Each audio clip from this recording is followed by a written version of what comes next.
Hey guys, Ken Boyd with the Accounting Accidentally website, where you'll find over 500 blog posts. And if you slide down toward the middle of the page, you'll find over 400 links to my YouTube videos here. So I wanted to go to a recent post I wrote, Business Costs Increasing, Accounting Tools to Maintain Profitability. So we're here in June of 2021, business costs are going up. We've got the threat of inflation. Manufacturers are paying more for raw materials. You've seen stories about computer chips in short supply, particularly for automobiles. And the Wall Street Journal reported how restaurants are struggling to find enough staff and also food materials to make meals. So there are several factors that may hurt your bottom line as a result of this. As we come out of the pandemic, customers are spending more money. There's more customer demand. Can you meet customer demand?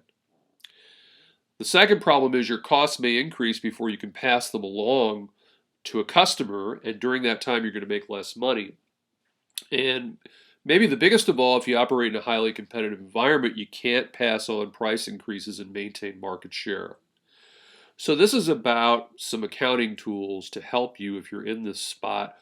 And we're going to start off with the break-even formula, which says, how much do you have to sell either in total dollars or in units of items to break even? Because the first goal, the first rule of thumb, is to cover all your costs, and that's the purpose of this formula. So you'll notice that both sale price and variable costs are stated on a per unit basis. I'm going to solve for X, which is the number of units sold. We use total fixed dollars and not fixed dollars per unit.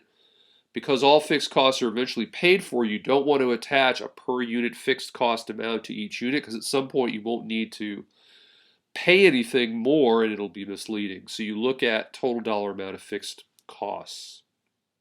So the question here, let's solve for the number of units sold to reach break even, which is X. Sales less variable costs less fixed costs equals profit. I have a sale price of $70, variable costs $42 a unit, total cost of $150,000, total fixed costs. So if I solve for 0, I find that I have to sell 5,357 units to break even.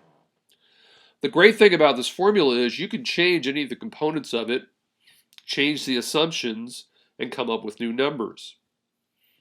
Let's say, for example, your variable costs go up to $50 a unit. Well, I have 50x for variable costs. I solve for X and I find I've got to sell 7,500 units, which isn't surprising. An $8 increase in variable costs requires the business to sell 2,143 more units for a total of 7,500.